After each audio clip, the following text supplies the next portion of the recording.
পুরো পৃথিবীতে এমন একজন সুপারস্টার রয়েছে অথবা মেগা স্টার রয়েছে যার ছবি মুক্তি দেওয়ার আগে মাত্র 2টা মাস সময় থাকলেই এনাফ। আপনারা মনে হয় অনেকেই বুঝতে পারছেন আমি কার কথা বলছি এবং থাম্বনেলও দেখেছেন কোন বিষয় নিয়ে কথা বলছি। দেখেন, এই বিষয়টি নিয়ে কথা বলার জন্য আমি মোটেও প্রস্তুত ছিলাম না। কেন বলতে পারেন অনেকেই, কারণ হচ্ছে গিয়ে এটা কি মাস চলছে? আগস্ট, প্রায় শেষের দিকে।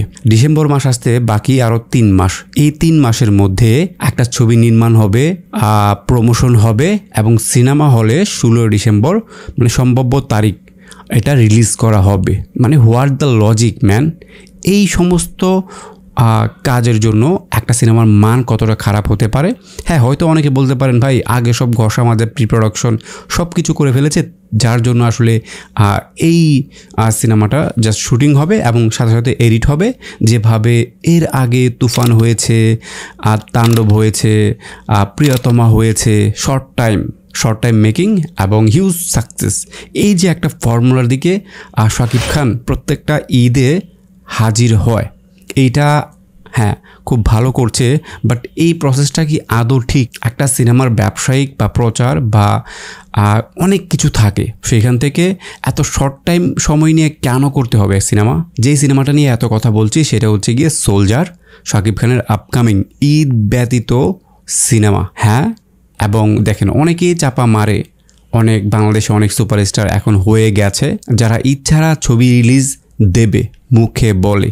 বাট আমার মনে হয় শাকিব খান এর আগে দরদ দিয়ে এবং আবার এই যে সোলজার, এইটা দিয়ে একটা প্রচেষ্টা, একটা সিনেমা হল বাঁচানোর যে চেষ্টা, যারা বারবার আসলে শাকিব খানকে অভিযুক্ত করে আর কি, যে 800 সিনেমা হল 1200 সিনেমা হল রেখে গিয়েছিলাম, কোথায় গেল এসব সিনেমা হল? ভাই, কোয়ালিটি মেনটেন করবেন না, তাকে দিয়ে গাধার মতো সিনেমা বানাবেন, তো সিনেমা হল কমবে না কি অন্য কিছু কমবে? এইগুলি আসলে অযৌক্তিক কথা।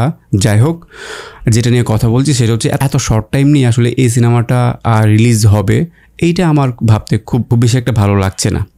সোলজারে কে থাকছে নায়িকা, হ্যাঁ এটাও এখনও ফিক্সড হয়নি এবং পরিচালক সাকিব ফাহাদ অফিসিয়াল স্টেটমেন্ট দেয়নি। শাকিব খানের কাছ থেকে আসলে একটা স্টেটমেন্ট পাওয়া গেছে একটা বেসরকারি পত্রিকাতে, আসলে তারা এই বিষয়টা শাকিব খানের একটা ইন্টারভিউ শেয়ার হয়, সেইখানে সে এই বিষয়গুলো শেয়ার করে। দেখেন, এই সিনেমাটা নিয়ে কথা বলার আগে একটা কথা বলতে হয়, সেটা হচ্ছে গিয়ে সোলজার একটা যেই ধরনের সিনেমা হতে যাচ্ছে এবং কিছুদিন আগে একটা রিউমারও সামনে এসেছিল, সেটা হচ্ছে গিয়ে মেজর সিনহার চরিত্রে শাকিব খান অভিনয় করবে। দেখেন, ব্যক্তি জীবনগুলো আসলে এত বেশি সিনেমেটিক হয় না। আপনি একটা রাইটার হিসেবে যতটুকু সিনেমেটিক চিন্তাভাবনা করতে পারবেন, সেই ক্ষেত্রে ব্যক্তি জীবনগুলো কিন্তু এত বেশি সিনেমেটিক হয় না। তো সিনেমেটিক যেহেতু হয় না, সেইখানে ওই গল্পটাকে অ্যাডপ্ট করা এবং এইটা থেকে একটা সিনেমেটিক ভাইব ফিল করা, এবং আপনারা যদি মনে করেন যে শাকিব খান এই সিনেমাতে আছে এবং বাজেট মোটামুটি হলেও চলবে, এইটা ভুল ধারণা। যদিও এই সিনেমাটার বাজেট এত বেশি থাকবে না, কারণ হচ্ছে ঈদের সিনেমার জন্য নর্মালি যেই বাজেটটা রাখা হয়, শাকিব খানের ঈদ ব্যতীত সিনেমার জন্য আসলে সেই বাজেটটা রাখা হবে না। তো সেখান থেকে এই যে সিনেমাটার জন্য এত অল্প সময়ের মধ্যে আসলে এত বড় আয়োজন এবং মানুষের এত বেশি প্রত্যাশা, এইগুলো না একটু কেমন কম হয়ে যায়। শাকিব খানের কেরিয়ারে তুফান, তাণ্ডব, বরবাদ এত বড় রেঞ্জের সিনেমা যখন যুক্ত হয়ে যায়, পরবর্তী মানুষের আসলে আপনারা যতই বোঝান যে ঈদ ছাড়া সিনেমা, এইটার বাজেট কম, এই সিনেমার জন্য আসলে ওই রকম প্রত্যাশা রাখা যাবে না, যে যেমন প্রত্যাশাটা আপনারা রাখেন অ্যাকচুয়ালি ঈদের সিনেমার ক্ষেত্রে, সেখানে এই প্রত্যাশাটা রাখা যাবে না। এটা যতটাই বলেন না কেন, যখন সমালোচনা শুরু হবে তখন আসলে এইগুলো মাথায় নিয়ে কেউ সমালোচনা করবে না।